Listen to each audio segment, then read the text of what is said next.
사랑하는 영락교회 지체들에게 주 안에서 평화 인사를 전합니다. 오늘은 2025년 2월 13일 목요일입니다. 오늘의 묵상 본문은 마태복음 8장 5절로 13절까지의 말씀입니다. 오늘 본문 말씀 8장 5절부터의 말씀은 이렇게 시작합니다. 예수께서 가버나움에 들어가시니 한 백부장이 나와 간구하여, 백부장이 하인을 고치는 그런 말씀이죠. 가버나움에 들어가시니 산상수훈을 전후로 해서 갈릴리의 사역을 마치시고 이제 가버나움의 사역이 시작되고 있습니다. 한 백부장이 나와 가버나움에는 상당한 그 규모의 로마 군대가 주둔하고 있었다고 하죠. 우리 사도행전 10장, 11장에 나오는 고넬료의 이야기.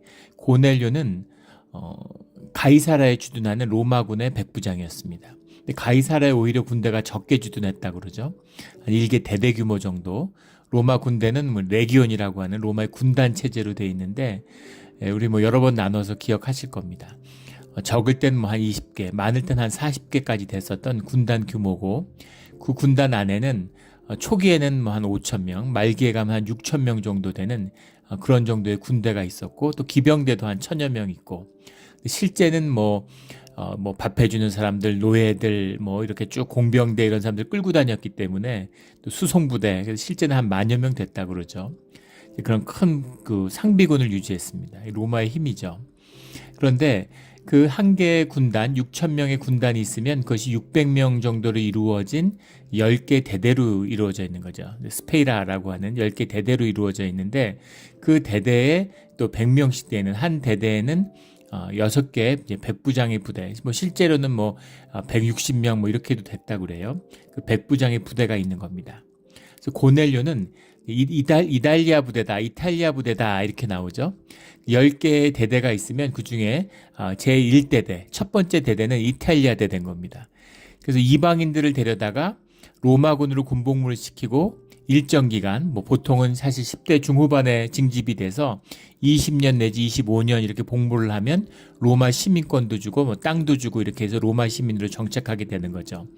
본인들이 이제 주둔했던 주둔지에 보통 정착을 하게 되는데, 그러면은 상당히 이제 로마의 백부장쯤 되면 나이가 있는 사람이겠죠. 이방인이었다면 이제 병사부터 시작해서 쭉 올라가는 겁니다. 그런데 로마인, 또 로마인의 귀족 출신들은 이제 시작부터 백부장으로 시작하는 거죠.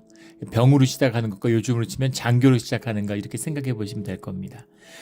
그런데 이탈리아 부대에 이탈리아의 군인들이 거기서 백부장이었다. 그 젊은 사람이었다면 고넬료가 상당한 귀족 집안이다. 이름도 고넬료잖아요. 코넬리우스. 우리 사도행전 그 강의할 때 나누었던 코넬리우스라고 하는 이름이 굉장히 귀족 집안의 이름이라고 그랬죠.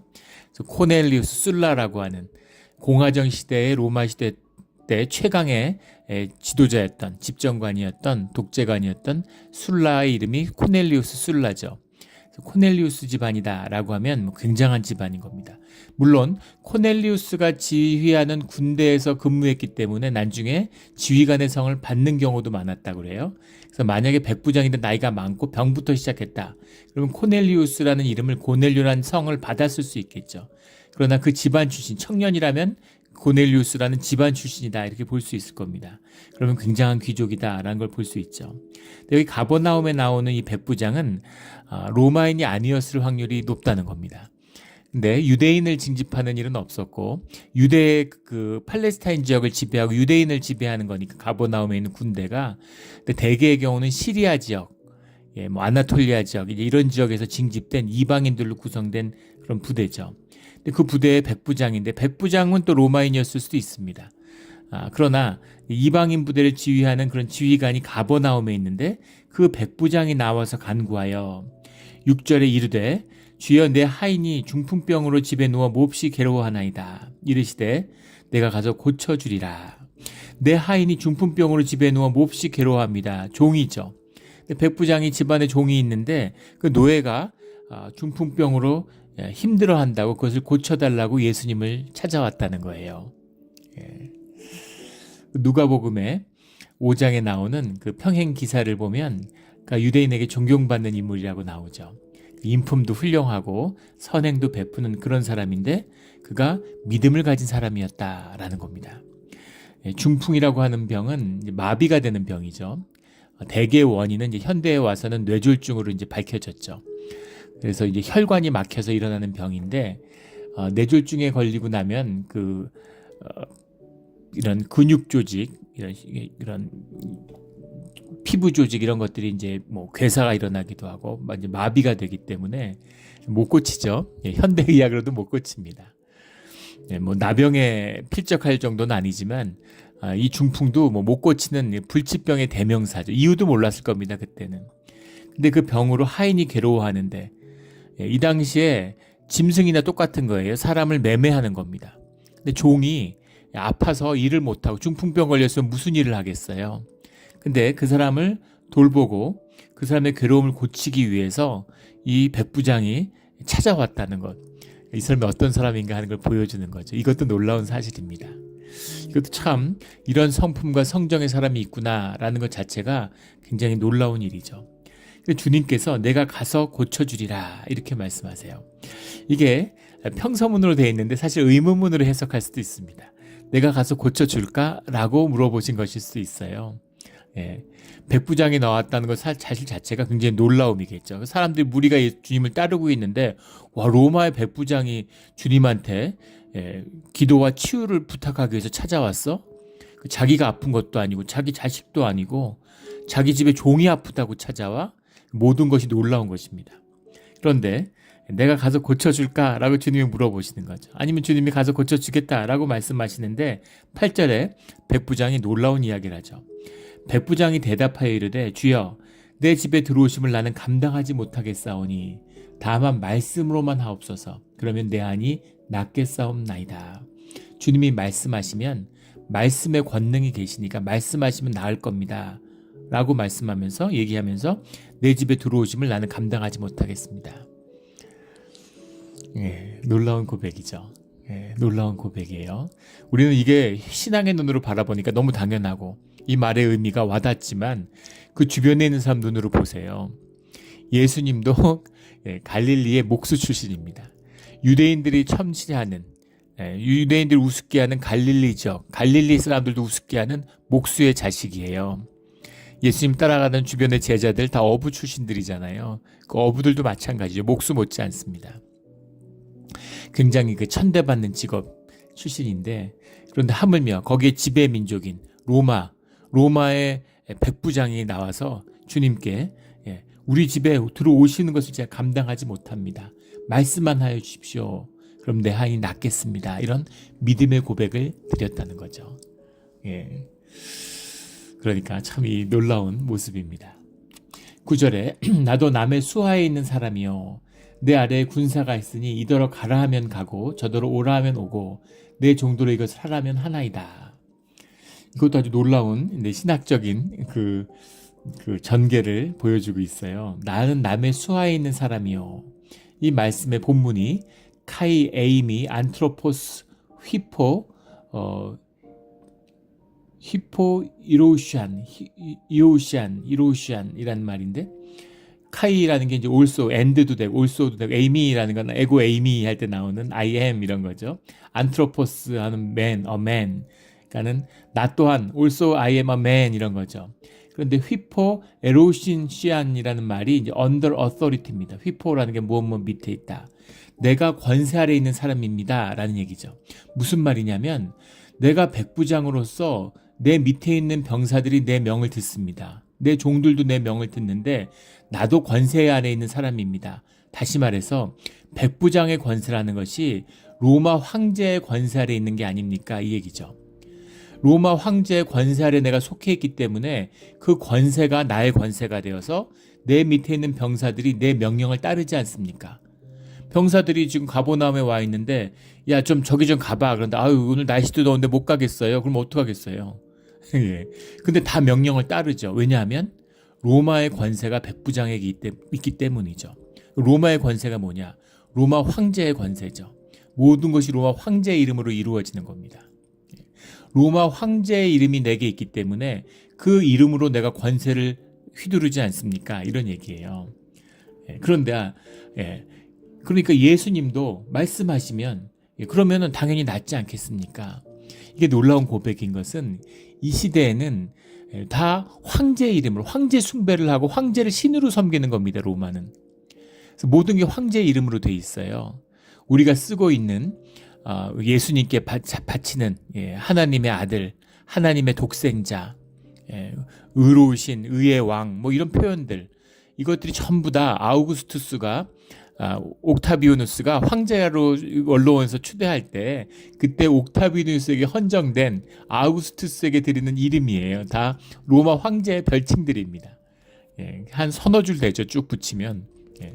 근데 예수님께 그 호칭을 갖다 붙인 건 우리는 황제 이름으로 사는 게 아니라 로마의 지배하에 있지만 우리는 예수님의 이름으로 사는 하나님 나라의 백성이다라는 고백의 뜻이 담겨 있는 거죠. 그런데 이 백부장이 와서 권세의 이야기를 하는 거예요.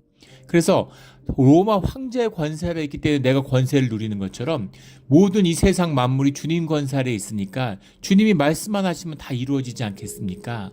주님 말씀하시면 되지 주님이 오실 필요가 뭐가 있겠습니까? 이렇게 이해를 하는데 이 비슷한 이야기를 로마서에 사도 바울이 로마서에서 하고 있죠. 세상의 권세에 복종하라 이런 이야기를 해요. 그거를 현상을 바라보는 사람들, 종교인들은 그 당시에 로마의 눈치를 봤다. 뭐 로마와 권력과 타협한 것이다. 뭐 또 로마 시민권자니까 그런 얘기가 아니죠. 세상에 있는 모든 권위와 권세가 주님의 권세 아래 있다는 겁니다. 그래서 주님을 존중하는 사람은 그 권세를 존중해야 된다는 거죠. 왜냐하면 그 모든 것을 주님이 허락하셨기 때문이라는 거예요. 존중하라는 얘기가 굴종하고 복종하라는 얘기가 아닙니다.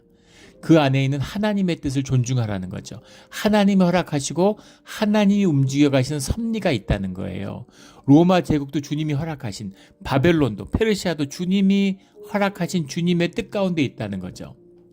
이사야도 예레미야도 바빌론과 싸우면 안 돼. 바빌론에게 맞서지 마. 그래서 모진 박해를 받고 죽음을 당했죠.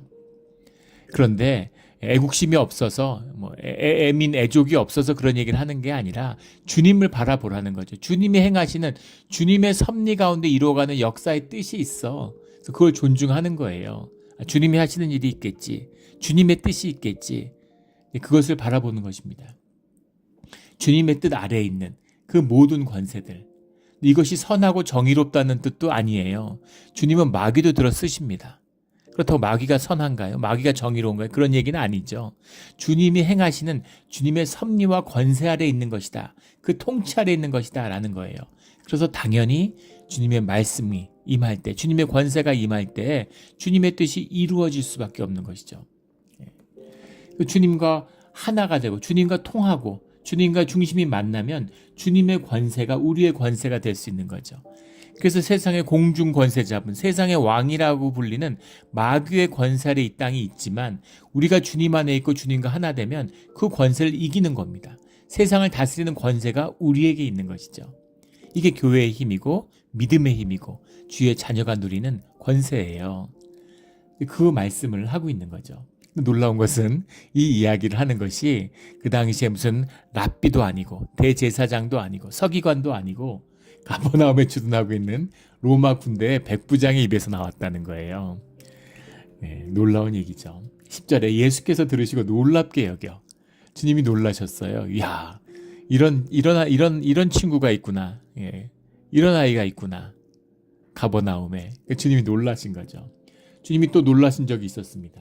마가복음 6장 6절에 보면 갈릴리의 사람들이 믿음 없음을 보고 놀라셨어요. 기적을 행하고 이적을 보여주고 말씀을 선포하는데 다들 믿음이 없어요. 믿음이 없는 걸 주님이 놀라워하셨죠. 얘들은 도대체 뭔가? 오늘 말씀의 중요한 주제 중에 하나죠. 어떻게 가버나움에 있는 이방인은 주님을 보고 믿음을 얻고 주님 안에서 그 주님의 주님됨을 발견하고 바라볼 수 있는데 이적과 똑같은 이적을 경험하고 똑같은 그런 놀라운 생명의 기적을 봤는데 표적을 봤는데 갈릴리 사람들은 그것을 무시할까? 갈릴리 사람들은 예수님을 안다고 생각하는 거죠. 요셉의 아들이잖아. 마리아의 아들이잖아. 마리아가 결혼하기 전에 애 가져서 낳은 애잖아. 목수잖아. 그런 선입견이 있는 거죠. 그리고 회당 유대교인들, 랍비 유대인 이런 사람들은 자기들의 교리가 있는 겁니다. 유명한 말이 있죠. 아이들이 인지과학에서 쓰는 새라는 단어를 배우고 나면 새한테 관심을 갖지 않는다는 거예요. 새를 바라보지 않는다는 거죠. 새라는 개념이 있으니까 새라는 실물에는 관심이 없어요. 개념을 통해서 실제를 파악하는 것이 인간의 인지 과정이잖아요. 개념을 알았기 때문에 대상을 알았다고 착각하는 거죠. 이게 인간의 생각이고 인간의 사고입니다. 유명한 이야기죠. 피카소가 20세기 최고의 화가잖아요. 피카소의 아버지가 이제 피카소를 화가로 키웠는데 그 아버지도 화가였다 그러죠. 피카소 좀 이름을 내지 못했지만은 근데 그 아버지가 정말 대단한 사람인 게 피카소의 어릴 때 그림 훈련을 시키는데 1년 동안 처음 그림을 그리는데 비둘기의 발만 그리게 했다는 거예요. 얼마나 그리고 싶은 게 많았겠습니까? 호기심이 왕성하고. 그런데 화가가 된다는 건 그걸 위한 훈련을 받아야 되기 때문에 계속해서 새의 발만 그리게 했다는 거예요. 1년을 발을 그린 다음에 피카소한테 물어봤다는 거죠. 비둘기의 발에서 뭘 봤느냐고. 너는 뭘 봤니? 물어보니까 피카소가 비둘기의 발이 다 다르게 생겼다는 걸 알았다고 그렇게 얘기하더라는 거예요. 그러니까 아버지가 아주 흐뭇해하면서 잘했다. 바로 그거다. 이렇게 얘기했다는 거죠. 비둘기가 50종이 넘는답니다. 저도 그 피카소 이야기를 보고 알았어요. 누가 비둘기에 관심이 있나요? 아무도 비둘기가 날아다녀도 바라보지 않죠. 비둘기잖아요. 근데 비둘기의 종류만 50가지가 넘고 그 50종류에 달하는 비둘기의 종마다 발의 생김새들이 다 틀리다는 겁니다. 비둘기 발 보신 적, 비둘기도 관심이 안 가는데 비둘기 발 바라보셨어요? 닭발같이 생겼겠지. 이렇게 생각하지 않겠습니까? 그런데 그 발이 생김새가 다 다른 거죠. 그거를 피카소가 바라볼 수 있는 눈이 열린 거죠. 다 보지만 아무도 보지 못하는 걸 보는 겁니다. 그 눈이 열리는, 보이지 않는 세계를 보는, 그걸 표현하는 것이 예술가잖아요. 개념을 가지면 실제를 보지 못해요. 실제를 바라보는 눈이 열려야 의식세계를 넘어서 내 마음의 중심과 현상의 실제가 연결될 때 그 밑에 숨어있는 본질의 세계가 비로소 이렇게 보이게 되는 겁니다. 그게 신앙의 비밀이죠. 주님과 함께하는 비밀입니다. 주님과 함께하는데 현상을 바라봐요. 저 사람 옷이 남루하네. 저 사람 가진 게 없네. 배운 게 없네. 그럼 일단 무시하는 겁니다. 무슨 소리 하든지 안 하든지. 커뮤니케이션 학문이 미국에서 굉장히 발달해 있어요. 예전에 학교에서 공부할 때 그 커뮤니케이션 수업을 듣다가 재밌는 수업 그런 기억나는 게 있는데 사람이 이야기를 할 때 그 이야기에서 사람들이 메시지를 어떤 방식으로 캐치하느냐는 겁니다. 그 중에 55%는 그 사람이 누구인가에서 받는다는 거예요. 그 사람이 PhD야. 그 사람이 박사 받았어. 그 사람이 하버드야. 스탠포드 나왔어. 이러면 일단 그래? 그러면 일단 이제 받아들이는 거죠. 근데 그 사람 대학도 못 나왔어. 그러면은 일단 그걸로 메시지 절반은 날라간 겁니다. 무슨 소리 하든 사람들이 듣지 않아요. 38%는 그 사람의 외모라는 거죠. 표정, 생긴 거, 키, 이런 거. 그런 그 조사도 많이 나와 있습니다. 회사들이 압박 면접한다, 8시간 동안 면접하고, 다층 면접을 하고, 온갖 걸 다 하는데, 면접은 얼굴 보는 거라는 거죠. 외모라는 거예요. 그래서 그 과정들을 다 설명하지는 않겠지만, 쭉 그거를 이제 분석한 거 보면, 결론은 뭐냐면, 면접은 외모라는 겁니다. 사람들은 얼굴을 봐요. 그게 38%라는 거죠. 그리고, 메시지, 그 컨텐츠, 그 내용을 받아들이는 게 7%라는 겁니다. 이 인간이 어떤 지식을 받아들이는 패턴이에요. 그러니까 일단 갈릴리의 목수아들이야. 그러면 55% 날아간 겁니다. 그리고 예수님은 그런 기록 같은 걸 보면 키가 상당히 크셨던 것 같아요. 그런 건 좀 어필할 수 있겠지만 얼굴이 잘생겼는지는 잘 모르겠습니다. 주님이 온화한 미소가 있고 따뜻함이 있었겠죠. 그래도 어쨌든 그 메시지를 이해하고 믿음으로 바라볼 수 있는 그런 눈들을 가지지 못한 거죠. 인간의 일반적인 모습이에요. 거기다 한 발 더 나아가서 이 회당 유대교인들, 랍비 유대교 제사장들 이런 사람들은 자기가 제사장이라는 우월의식이 있는데 예수님의 말씀이 귀에 들어오겠습니까? 그리고 본인들이 하나님을 안다고 생각해요. 종교인들이니까, 개념으로 배웠으니까, 교리를 알고 있으니까, 율법을 알고 있으니까, 성경 지식이 있으니까. 오늘날 교회를 다니는 종교인들, 종교화된 오늘 기독교의 교인들, 종교인들이 귀담아 명심해야 될 일입니다. 성경 공부하고 제자 훈련하고 성경 암송하고 그래서 하나님을 알고 신앙을 안다고 생각하는 거예요. 삶으로 일도 살지 못하면서 삶의 어떤 어려움, 환경과 조건 어떤 문제도 풀어내지 못하면서 아무 능력도 없으면서 그런데 하나님 안다고 구원받았다고 구원에 확신이 있다고 큰소리 빵빵 치는 겁니다. 그런 거죠. 아마 예수님이 다시 오셔도 예수님 알아보지 못하고 아마 돌로 치려고 그러겠죠. 그런 모습이에요. 이것이 주님을 알아보지 못하는 갈릴리의 모습, 예루살렘의 모습입니다. 가버나움에 있는 이방인, 이 이방인 어떻게 주님을 바라볼 수 있었을까요? 그 안에는 선입견이, 유대의 전통이, 율법에 대한 지식이, 무슨 배타적인 종교의식이, 이런 것이 민족의식이 없기 때문인 거죠.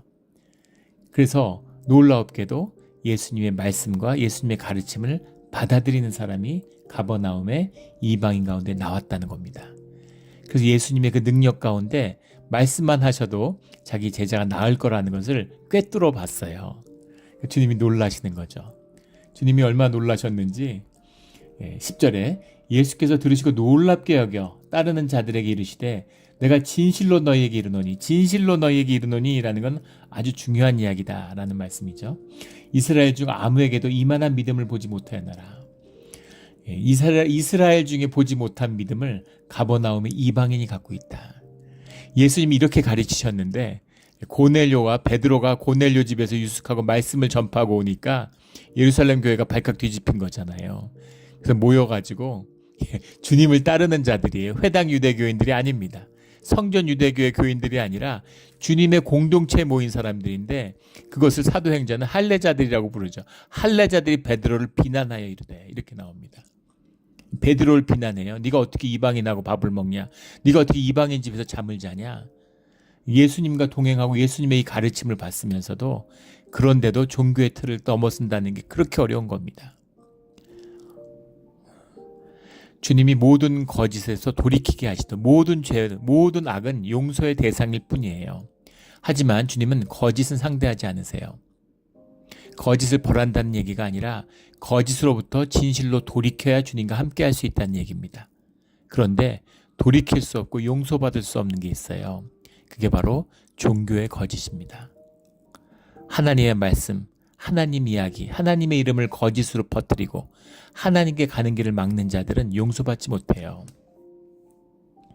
이것이 마태복음 전체를 흐르고 있는 핵심적인 주님의 가르침이죠. 근데 그런 종교의 굴레가 없는 자는 주님을 보는 겁니다. 종교인들 보면 한심하죠. 한국 교회 보세요. 우리 조상들이 구원을 받았네 안 받았네, 이순신 장군이 천국에 갔네 안 갔네, 자기는 천국에 갔습니까? 그 주님이 하실 수 있는 얘기지 어떻게 용서받은 죄인이 그런 소리를 할 수가 있어요. 의의 화신이 돼가지고 남들 다 정죄하고 판단하고 참 기가 막힌 얘기죠. 그런 소리 하는 사람은 분명히 구원 못 받은 사람입니다. 구원을 살지 못하는데 죽은 다음에 구원받는다고요? 그런 말씀이 성경 어디에 나옵니까? 미국 사람들은 칩그레이스라고 그러죠. 현대 기독교가 퍼뜨린 거짓 중에 거짓입니다. 교회 멤버십 가지고 있으면 내가 주님 인정하면 계신다고, 그러면 죽어도 천국 간다고. 그런 천국이 어디 있어요? 살아서 주님의 지체된 몸된 공동체를 이루지 않는 사람들이 어떻게 죽어서 천국을 누리겠습니까? 아마 죽어서 천국 간 줄 알아도 그게 지옥일 거예요. 살아서 지옥을 살았는데 평생 어떻게 지옥에 있다가 죽으면 육신을 던지면 천국에 가나요? 육신을 던지면 진짜 지옥으로 가는 거죠. 살아서 천국을 누린 자들이 육신의 죽음 이후에 부활해서 진정한 천국을 맛보게 되는 겁니다. 이 비밀이죠. 그걸 주님이 말씀하세요. 11절에 또 너희에게 이르노니 동서로부터 많은 사람이 이르러 아브라함과 이삭과 야곱과 함께 천국에 앉으려니와, 이 말씀이잖아요. 동서로부터 많은 사람이 이르러, 이방인들이죠. 그 이방인들이 아브라함과 이삭의 야곱과 함께, 아브라함과 이삭과 야곱의 하나님, 그 야훼 하나님, 그 야훼 하나님 오시겠다고 약속한 메시아가 예수님이라고 하는 것을 이방인은 보았어요. 그걸 본 겁니다. 근데 유대인은 보지 못해요. 그게 비극인 거죠. 12절에 그 나라의 본 자손들은 바깥 어두운 데서 쫓겨나 거기서 울며 이를 갈게 되리라. 바깥 어두운 데서 쫓겨나 거기서 울며 이를 갈게 된다는 것이, 이것이 이제 유대적인 표현이죠. 그 주님의 지옥 간다, 그 얘기잖아요. 주님의 이 바운더리를 벗어나는 거죠. 주님의 안에 있지 못하는 거예요. 영원한 고통과 괴로움이죠. 울며 이를 간다라는 표현이. 그래서 정작 유대인들은 천국에 가지 못한다, 이런 이야기입니다. 유대인이라서 천국에 못 간다는 얘기가 아니에요. 또 이거를 종교적으로 받아들여서 개신교인들은 천주교가 교인은 구원을 받았네 못 받았네 이런 소리 하고 있는 거죠. 교회 밖에 구원이 있네 없네 이런 얘기하는 겁니다. 그런 이야기가 아니라 이 시대에는 유대인들만 구원받는다, 유대인들만 천국 간다고 얘기하니까 너희 유대인들만 천국 못 갈걸, 이렇게 말씀하시는 겁니다. 그 거짓의 이야기를 말씀하고 계시는 거죠. 13절에 예수장께서 백부장에게 이르시되 가라, 내 믿은 대로 될지어다 하시니 그 즉시 하인이 나으니라. 내 믿은 대로 될지어다. 이 말씀도 고침을 받았다, 나병 환자처럼 깨끗함을 받으라 이렇게 말씀하지 않고 내 믿음대로 될 거다 이렇게 말씀하셨어요. 믿음을 고백하니까 그 믿음을 주님이 받아주신 거예요. 네 믿음대로 될 거야.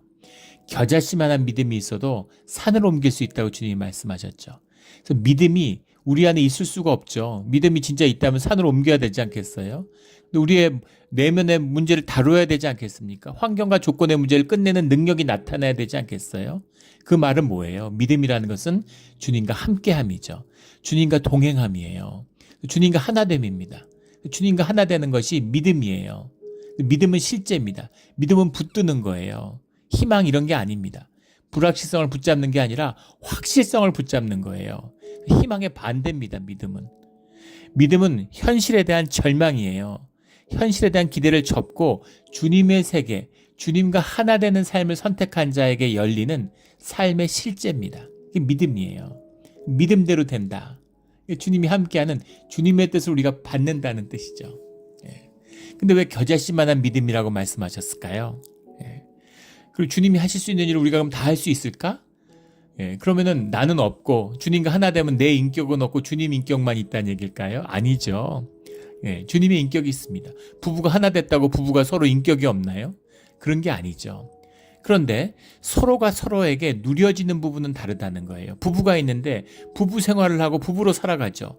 하지만 부부로서 정말 하나 되고 정말 둘이서 그 천국을 누리고 행복하고 하나 되고 정말 상대방이 너무 감사하고 고맙고 그럼 뭐라 말할 수 없는 천국의 기쁨을 누리는 부부도 있을 수 있겠지만 이제 부부가 아직 부부가 덜 돼가지고 힘들고 갈등하고 싸우고 물론 부부가 둘이 하나 돼 살아가는 속에서 여러 어려움들이 있고 어긋남이 있지만 그걸 맞춰가는 것이 부부죠.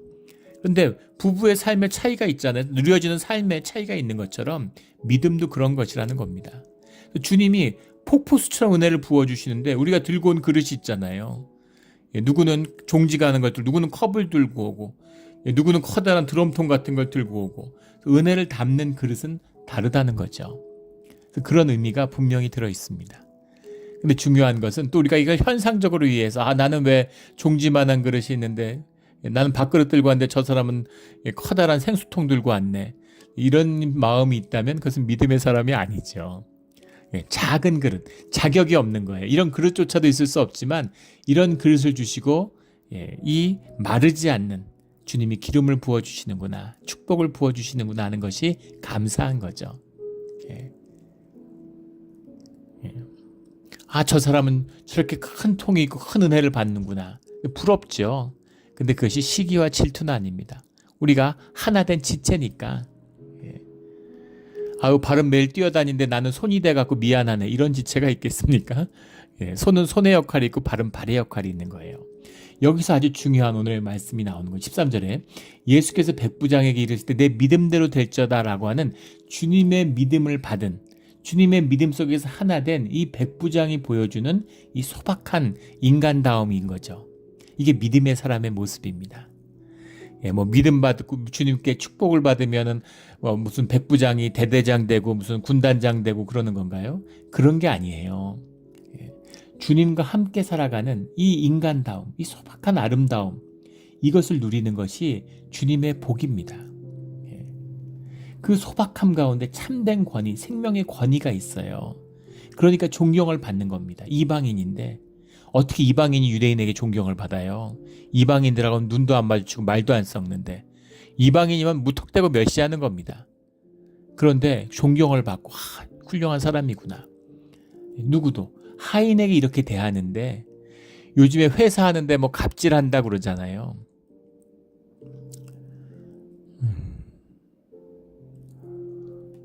뭐 주인 오너도 아니고 자기 거기 관리인인데 중간 관리자인데 자기 밑에 자기가 갑이라고 생각하니까 을을 막 괴롭히고 막 학대하고 이러는 거죠. 근데 주인인데 종이에요. 돈 주고 팔고 살 수 있는 종인데 종의 아픈 것을 낫게 해주고 싶은 마음으로 종과 인격적인 유대가 있고 애정이 있는 거죠. 만약에 종이 일 못하는 게 아까워서 그랬다면 팔고 새로 뭐 종을 구하든가 하겠죠. 일도 안 하는데 밥 먹는 게 아깝고 이랬으면. 근데 그걸 고치기 위해서 예수님을 찾아오는 이런 인간미, 이것이 하나님의 형상, 사람됨이죠. 이 사람됨의 본질, 사람됨의 본질이 소박함이에요. 이걸 주님이 보여주시잖아요. 주님의 이 소박함, 주님은 뭘 꾸미고 거짓으로 하고 이런 게 하나도 없죠. 사람들에게 얽매이지 않고 사람을 보지 않아요.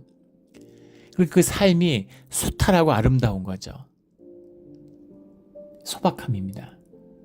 소박하다는 얘기가 값싸다는 얘기가 아니에요. 값이 없다는 얘기입니다.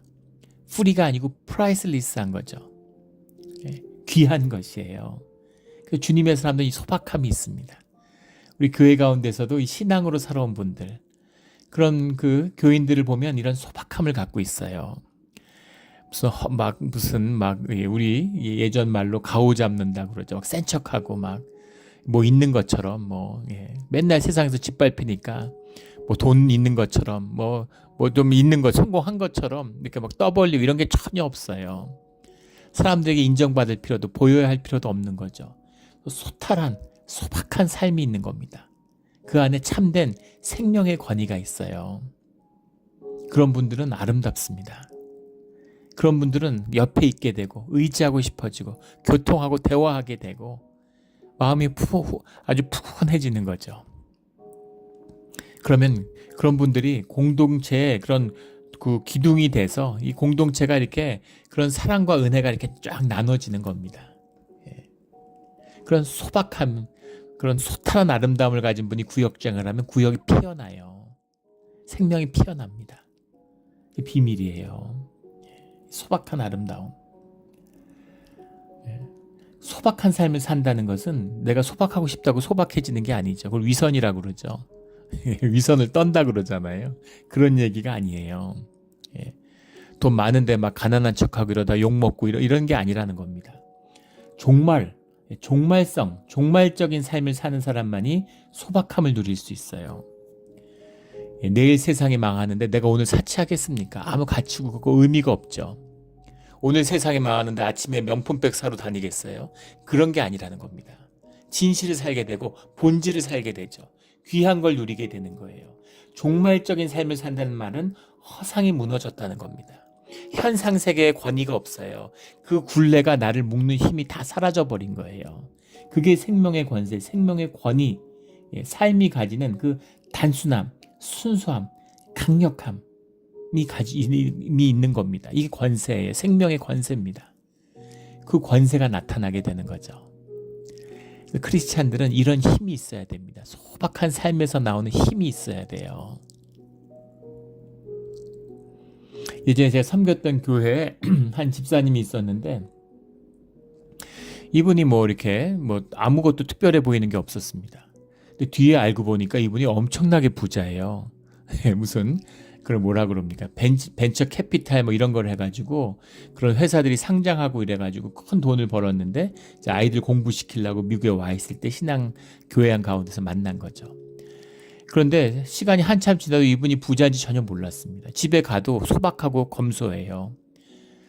네, 근데 이분이 나중에 보니까 뭐 한 10여 개 교회가 건축하는 걸 도와가지고 건물 이렇게 짓는 거 이런 데 아주 큰 연보도 하고 뭐 또 어려운 사람들 돕고 장학금도 많이 하고 좋은 일들을 많이 하셨어요.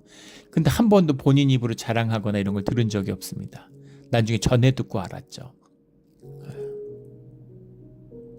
지갑에 100불짜리 몇 개만 있어도 그래도 기분이 좋아집니다. 어깨에 힘이 들어가요. 뭔가 힘이 생겨.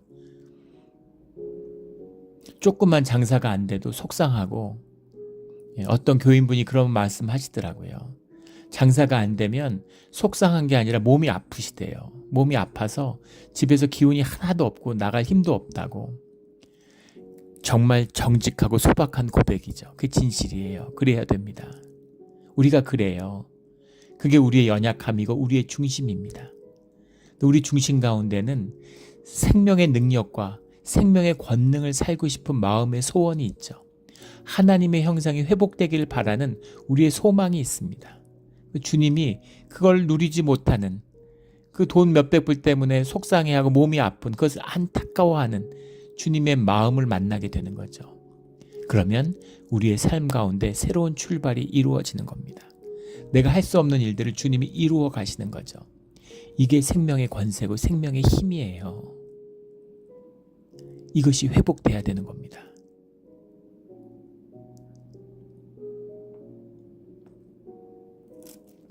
우리 이런 소박한 하지만 진실한 아름다운 삶을 살아가는 주의 자녀가 되기를, 그 특권을 누리는 주의 사람들이 되기를 예수 그리스도 이름으로 축원합니다.